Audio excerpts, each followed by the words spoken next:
What we're going to be doing is having successive panels looking at aspects of how we look to the future and how we prepare to work as partners to do exactly what Jim was talking about, create genuinely fun, interesting places to go to meet the needs of people who want authenticity, who want sustainability, all those kinds of wonderful things. And to begin our discussions today, we've asked Steve Guertin, the Deputy Chief of the Fish and Wildlife Service, Deputy Director of the Fish and Wildlife Service, to lead Collin and Kirk in talking about a deeper kind of connection with Americans today and Americans in the future. And so with that, Steve, I turn it to you, and it's yours. Thank you, Derek, and thank you, everyone, for joining us this morning. I'm Steve Guertin, Deputy Director, United States Fish and Wildlife Service. Some of our political leadership team was just here and shared with you the passion and the vision and the challenge Secretary Zinke has issued to all the interior agencies to move forward, particularly in this important area of access and connecting Americans with the great outdoors. Fish and Wildlife Service is one of the land management agencies here. We host the National Wildlife Refuge System. Of course, this goes back to Teddy Roosevelt and Pelican Island. And these millennials who want to connect up and have an experience, we can welcome them with a lot of mosquitoes and ticks and chiggers as they get out there in the great outdoors and go fishing, boating, angling. Also poison ivy out there. We also host the National Fish Hatchery System. We provide a lot of opportunities for folks to get out there and enjoy the great outdoors, certainly in the Pacific Northwest, in the Southeast where there's a lot of these big water projects. We also run the Migratory Bird Management Program. We work with the state fish and game agencies and set a framework so they can issue their step-down regulations each fall for the annual migratory bird hunts. And we administer the big wildlife and sport fish restoration program, $1.3, $1.4 billion a year. Manufacturers excise taxes that we push out to the state fish and game agencies for a lot of capacity and a lot of hard infrastructure, pump-out stations, boating ramps, shooting ranges, and just great opportunities for folks to connect out there. So Fish and Wildlife Service is all in. We're here to work with all the partners in the room. We have great employees, a lot of things we can put on the table with this exciting partnership moving forward.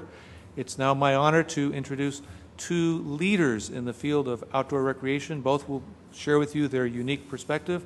Collin O'Mara is the President and Chief Executive Officer of the National Wildlife Federation, the nation's largest conservation organization. He'll share with us some of his thoughts, particularly how the Federation is working to instill these partnerships and build these bridges in urban, suburban America and connect more Americans with our great outdoor heritage. And Kirk Law is the President and CEO of BoatU.S, does a lot of work with our nation's licensed boat owners, does a lot of work to get people back on the water, whether it's for fishing, recreational boating, access. He'll share with you some of his insights and experience from the private sector, particularly the insurance with Geico and that great partnership and some of the data mining and tools that can be brought to bear. I've met Kirk a couple times before, and I've always shared with him, though, as much as I love renting boats, I'm actually an RV guy, and we have a 26-foot Class C. We get out there and recreate a lot, but one day the family vision is to get a boat to pull behind that RV and get some more opportunities that way. So we'll ask Collin to lead off with his observations. Great. Thank you, Steve, and good morning, everyone. Let me start by thanking Derek for bringing us all together. So thank you, Derek. Let's give Derek a quick round of applause. And I apologize. So the reason my phone is up here, I try not to be one of those folks during presentations. My wife's in her 40th week. We're expecting, and if it was anybody but Derek, I would not be here right now. But I could not say no to the great Derek Randall. So if I get a ring, I will be running quickly. So please just clear a path in the middle. I was actually honored when Derek asked me to talk about this because I do think that we're at kind of an interesting time when you look at basic statistics. And we're in an environment right now where 80% of folks live in urban environments. We're living in a time when the average kid's spending 30 to 50 hours a week in front of some kind of screen, depending on which survey you look at. You have more kids that are interested in outdoor experiences, but with less access, and you have a whole generation of parents that spent more time playing duck hunt on Nintendo than actually shooting in a duck blind in a wetland. And the challenge that we face isn't simply how do we get kids outdoors. But also, how do we get kids to kind of really love nature and love conservation so we have that next generation of stewards? At the National Wildlife Federation, I mean, a big part of our mission from the beginning has been trying to figure out how to build that conservation ethic for the country, going back to Ding Darling and the ideas of building a nationwide conservation army where we could have folks of all backgrounds come together to support wildlife population, whether you're hunters or anglers or gardeners or birders or hikers or campers or paddlers. And building that conservation army, it's increasingly difficult, right? Because we're moving further and further away from the land, yet folks are hungry for the experiences, but at the same time, a lot of the parents that want to give their children those experiences didn't have them themselves, right? So we're one generation further away. If you ask the average parent right now, what would it take to go duck hunting or go pheasant hunting? My guess is they wouldn't know, right? I mean, unless they've done the experience themselves, unless they've gone through the process of going through hunter safety education, going through the process of getting a license, understanding kind of equipment and safety protocols, and understanding access issues. And I mean, we've made it very complicated in some ways to participate in outdoor activities. And I think one of the things I'm excited about this conversation today is kind of thinking through ways, through partnership, we can actually break down these barriers. Because I have a 5-year-old who's about to become a big sister. She loves fishing. And for whatever reason, when she was about maybe 2 years or maybe 30 months old, I took her for the first time. And we're in Delaware back home, and crappie and bluegill and and she was hooked. And so now when she has a choice between watching the next Disney propaganda and I love Disney, they're a sponsor of ours, so don't record that. Or to go outdoors fishing on the Brandywine or somewhere in the Delaware Basin or whatever. I mean, she chooses fishing. But you shouldn't have to be the daughter of a conservationist to do that. And I think when you look demographically, there's fewer and fewer kids that are having those opportunities. And so, I think for us, I mean, we've always had the big stable of education programs. So Kevin Coyle, who many of you know, has managed things, our Eco Schools program, where we're in 4,000 schools across the country, and our backyard habitat programs, where we're in 210,000 backyards across the country trying to do habitat on the ground. These very tangible, non-regulatory, programs that get folks engaged, and we're reaching millions of kids, maybe 4 or 5 million kids, depending on how you do the math. We have Ranger Rick, of course, and how many of you were Ranger Rick kids growing up? Good Ranger Rick? Wow, it's actually lighter than usual. Okay, we'll get copies to all of you. Because Derek gave us all of your information, so we'll be able to stalk you forever. But we reach a couple million kids a year with Ranger Rick magazine, and the thing that I've been focused on more and more since I've taken over the Federation is how do we get more kids out of the classroom, how do we get more kids out of just the books and off the apps and into the outdoors, and how do we think about the tools to get folks into these environments. And one of the things you'll see on that Great Outdoors Month poster banner in the back as you're walking out for lunch, one of the things that we're working on right now with Derek's team is the Great American Campout. And the goal is simple. Let's just get millions of kids outdoors camping for the first time. Let's make it easy for them. Let's tell them where they are, whether that's local parks or state parks or county parks. Let's have partnerships with governors. Let's have exciting opportunities with mayors. Let's make it as easy as possible and try to reach millions of kids to get them camping for the first time. This is not hard stuff, but the logistics are hard. The last thing I'll say before I turn it over, this is one of the greatest market opportunities that this country has, right, to get more kids outdoors. I mean, parents spend money on their kids. This is the reason why we're all inundated with all the I'm going through baby shower hell right now with the amount of crap that we'll never use. I love all my friends too. I'm going to get killed if this thing gets posted. So just bleep it out like Colbert.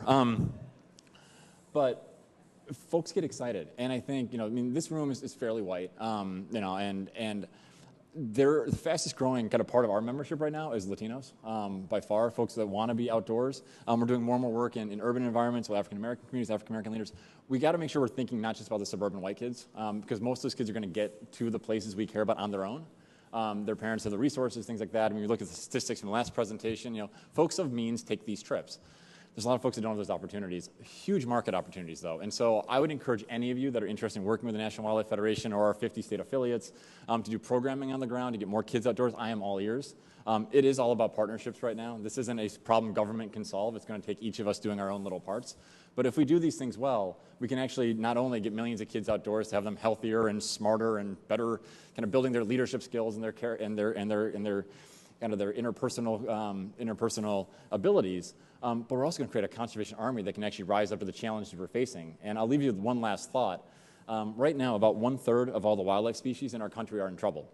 And it's not the stuff we hunt and fish. We've actually done a great job bringing back species like deer and white-tailed deer and wild turkeys and elk and and pronghorn and mule deer and bighorns and sportfish.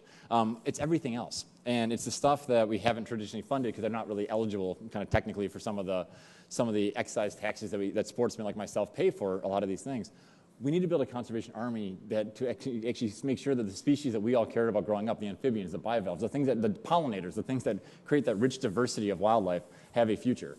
And there is no better way to introduce kids to nature is not through a textbook, but through having that experience in their backyard, at their school, at the local park, and hopefully at some of the national facilities. So I am all in. I apologize for hyperventilating. This is what happens when you don't have sleep for like 2 weeks or 35 years. But I am really, really excited to work with all of you in any way we can and really just get as many kids outdoors as possible the next couple of years. So thank you very much for having me today.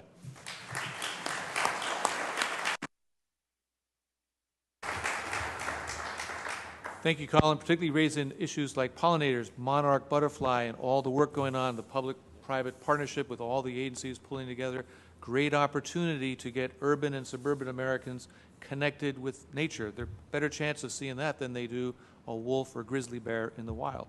Kirk, how about your perspectives? All right, great. Well, good morning, everyone. I have a couple of slides that I'll use as kind of my talking point. So. First off, it's great being here and to speak in front of such a good-looking group. So just a set of facts here. So people who spend time outdoors are better looking than others. So this is a good-looking group. So what we'd like to do is get more people outdoors so they too will become a little better looking. So, but right.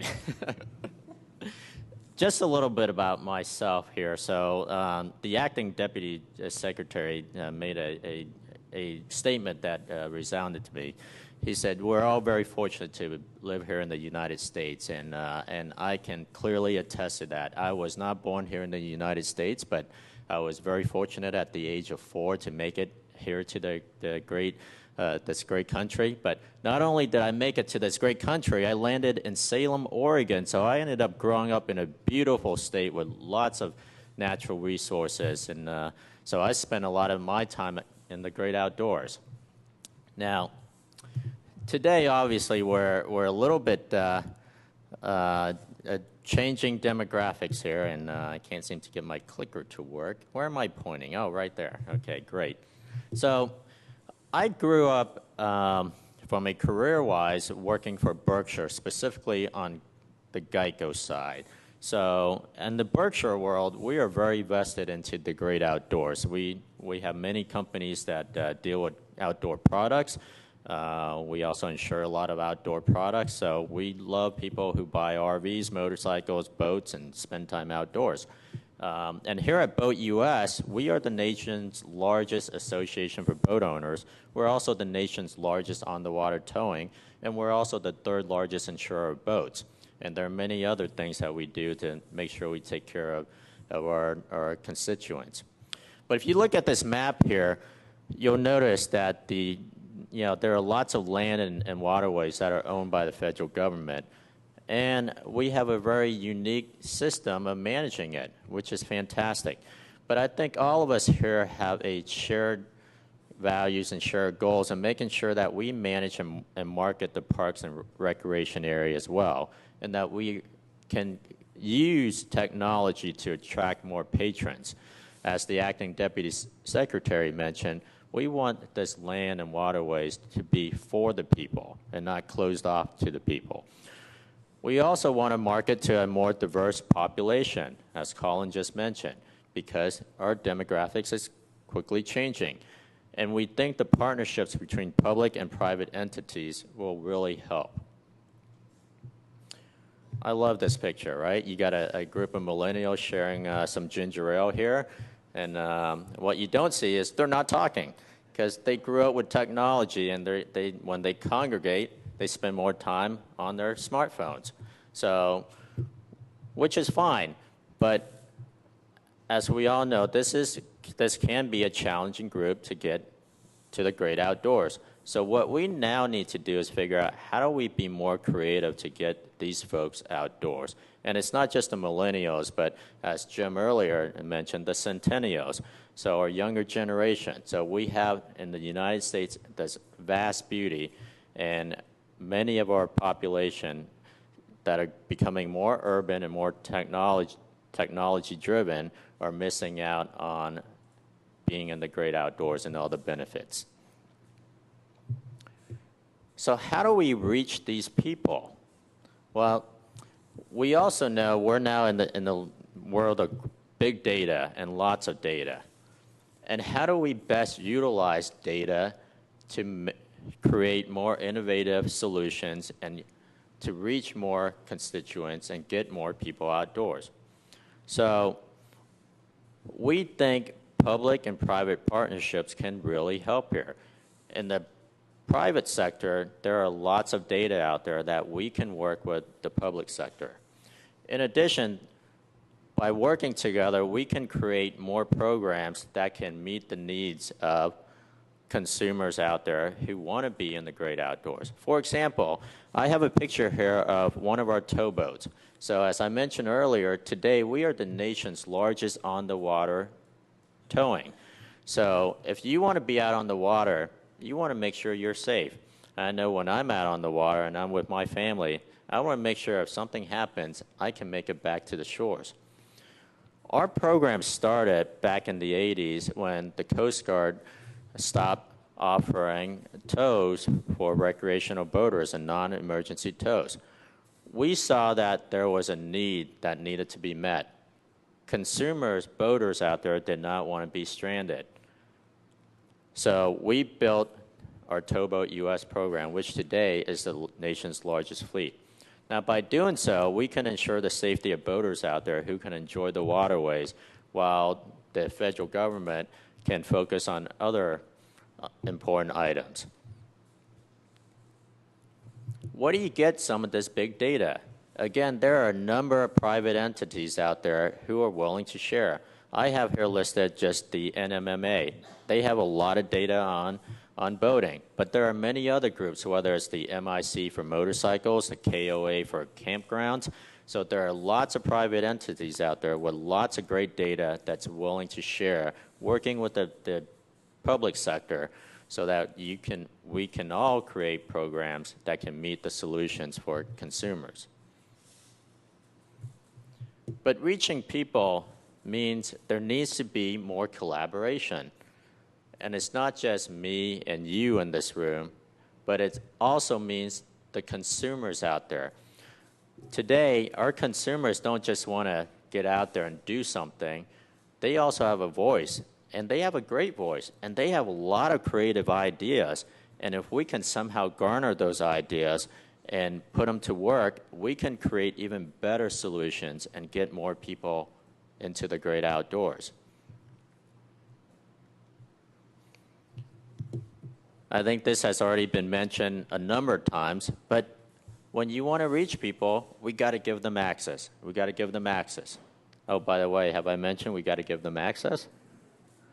But we also want to give them access at an early age, because we know that when children are exposed to the great outdoors, they're going to be more likely to spend time in the great outdoors when they get older and also get their families out to the great outdoors. So there's been a lot of success in the archery and fishing programs in the schools. How do you translate that into our Parks and Rec area? This is my son. He's a typical 9-year-old. He loves his iPhone, iPad, Xbox, PlayStation, but he also loves fishing. He's got this great app on his phone, and this kid can tell you every kind of fish out there. It's amazing. So this past weekend, we spent some time in West Virginia, which is beautiful, by the way, and the people there are just downright wonderful. So he caught like 16 fish while he was there this weekend. It made his day. But reaching people means also giving options. What color of the donuts would you like up there? You like the rainbow one? Yep. What do you like, Derek? You like chocolate. Okay. Collin, what about you? I'm taking the jelly-filled. The jelly-filled. Great choices. People like options. Now, if you're like me who likes to eat, I don't care. I don't discriminate. I'm going to eat every single one of them. So, but when you talk about options, I mean, just think about today's society. If you want to watch a movie, you don't just have to watch it on TV today, right?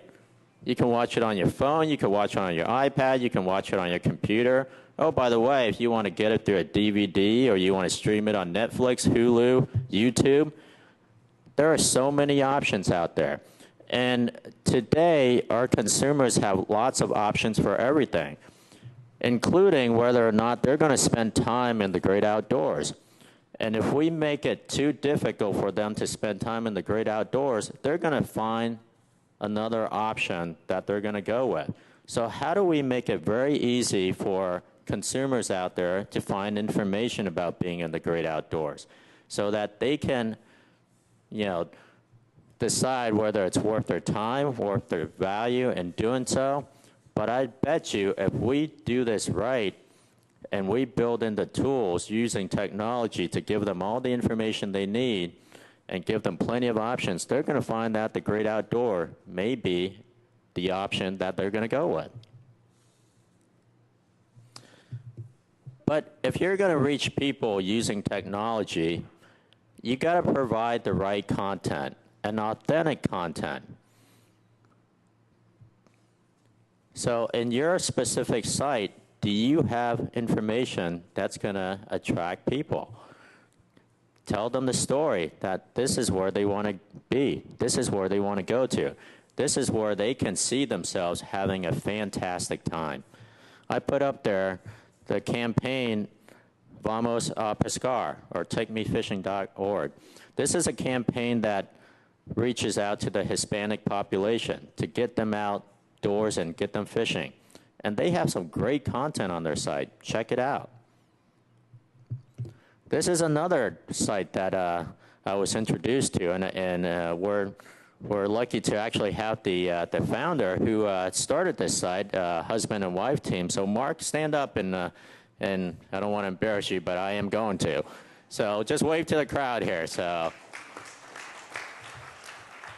Mark is an RVer, and I asked him what kind of RV that he owned, and unfortunately he gave the wrong answer. But I told him he needed to get a Forest River product. But Mark and his wife are great RVers, but found that he couldn't get good RV information and campground information. So he came up with this great site, campgroundviews.com. They have fantastic content in there, lots of photos, videos, and user reviews.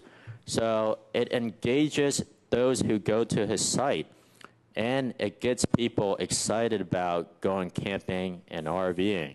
So this is what we want technology to help us with. Again, we are all very lucky that we work in this fantastic industry called the great outdoors, because we're not here trying to sell snake oil that's going to make you look like Brad Pitt or Angelina Jolie tomorrow, right? By the way, that doesn't work. So we are in the industry of promoting the great outdoors and promoting a great experience. And I believe if we do it right and we work together in a public-private partnership, we're going to win.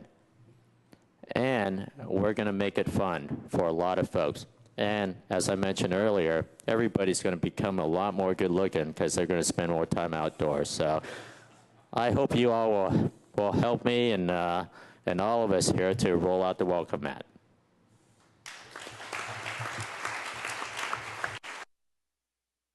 So Dirk says we have time for 3 questions. I'd like to ask the panel members, the first one myself, access, a key issue for the outdoor recreation industry. I work for a federal agency. Our refuge system is closed at an individual unit unless we go through a labor-intensive process to open it and do a compatibility determination.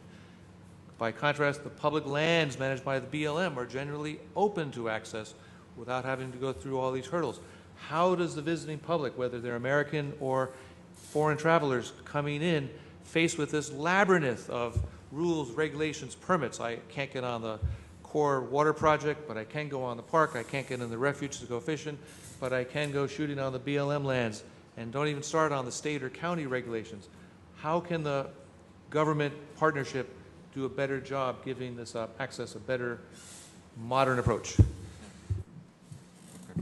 No, it's an incredibly important question, and frankly, one that until, I'd argue, maybe the last 15 years, we didn't have a good answer to. I mean, a lot of times you're actually rolling up to a site to try to find out what was possible because there wasn't kind of the easy clearinghouses online to figure out what was allowed. And I think you're seeing more right now, you're seeing more technological systems talk to each other. And I think actually the Department of Interior under both Secretary Jewell's leadership and now Secretary Zinke's leadership is actually beginning to integrate these systems better. So it should be seamless, right? To the average person, they don't care whether it's a Forest Service plot of land or a BLM land. They don't know the difference between the state land that's adjacent in the in-holding versus the adjacent national park site. These things have to become much more seamless based on geography, and this is where some like the information around like geocaching and things it gets interesting.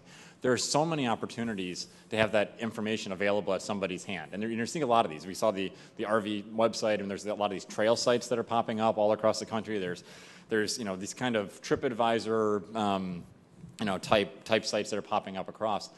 I'm really excited. There's an effort right now at the state level across the country to try to have all the state fish and wildlife agencies and the state park agencies and kind of other state lands all on the same platforms. We need to all work together to actually make sure those systems are interoperable with all the federal lands, because at the end of the day, I want somebody to be able to basically turn on the GPS on their phone, kind of know where they are and know what all the options are, regardless of whose underlying ownership is managing that land. If we do that well, all of a sudden, then you'll have the information at your fingertips to decide. Do you want that hiking experience, that boating experience, that hunting experience, that fishing experience, that birding experience, and it'll be much more accessible in a common platform as opposed to the consumer having to go out to 8 different entities and gather that information on their own. And some of the access situation here is probably because of lack of funding and facilities needing repair, whether it's boat ramps and whatnot. And this again is where some private and public partnerships can help. I think there are a number of private entities out there who are willing to sponsor, some of these facilities and get them up to par so that we can open it again and welcome patrons to come. We have a couple more questions from folks in the room.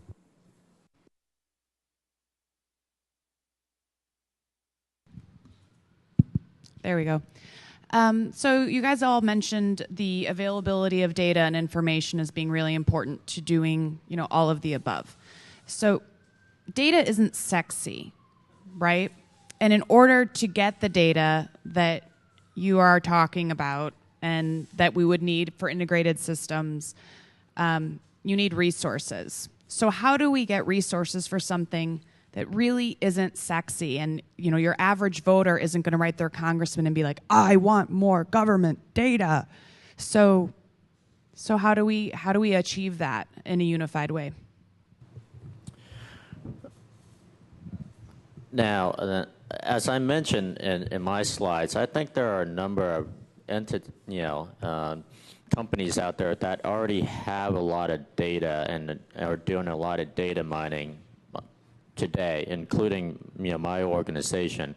And I think I will speak for us, not necessarily for everybody out there, but I would say we would be willing to share, and I'm sure there are a number of other companies with a lot of data mining capabilities who are willing to work with government entities, to build better solutions. So yes, resource is an issue out there, but if you look to companies that already have the resources in place and see if they're willing to share, that may be the start. Yeah, and just to build on that point, I mean, I do think we're in a place now where actually the data exists. I think in a lot of places, 10 years ago, some of this data didn't exist in terms of the number of consumer variables, the amount of data for individual parcels, and the systems were much more clunky than they are now. I mean, it's so ripe for kind of disruptive technologies like the hackathons and things like that to try to bring out, the next generation of apps and really try to have the winners, kind of those best ones kind of rise out of the marketplace. I actually think most of the solutions aren't going to be government platforms. They're going to be private platforms that government is partnering with. Government's just not good at this stuff generally, and on their own it's better through partnership, and it's cheaper and faster that way. I do think that making sure that we're all trying to talk the talk of open source data, making sure that the data is open and accessible and basically free is going to be incredibly important. And there are some barriers to that I think we could work on with private foundations and some others. But if that data is accessible, folks will figure out the platforms to make sure that the important stuff's rising to the top. I do tell my data guy that they're very sexy. I know. Hi. I just wanted to speak to this real quick. Tom Medema from the Park Service, and I just stepped in for the networking break, but then I heard the question. And I just this morning got an email about the Federal Agency Customer Experience Act of 2017, which is a bill that's being put forward to survey visitors about customer experience. And so if we can get Congress to buy in that this data is necessary, that's a huge step forward. So there's something happening right now, and however you want to support that is up to you, but there is a bill now being introduced on this topic. Well, I just want to ask you to thank our panelists today for helping us just understand, first of all, America is changing, but we know where we're going. If we look at data sources, we're already talking to them in schools about pollinators. We're already talking about them in other kinds of ways. We have wonderful resources in places to go. The trick is to look at the windshield out ahead as opposed to the rearview mirror, to be able to be sure that we're focusing on where we want to be, not where we've been. And I think that's a change in mindset. We thank you, Kirk, for bringing this idea that we can harness the data that's out there, whether it's NMA or MIC or GEICO or others. As a GEICO policyholder, I don't think a week goes by when GEICO doesn't reach out to me and remind me that I can insure my motorcycle, my boat, my RV, whatever I have in addition to my house and my car. We need to use those channels and invite GEICO to be a better partner in telling the Fish and Wildlife Service and the other agencies about what their customers are doing and what they want to do. And Collin, thank you so much for all of the enthusiasm, for all of the greatness, for the initiatives that you have underway, the outreach to elected officials, to schools, and everything else. We want to be your partner long into the future. Steve, thank you. And now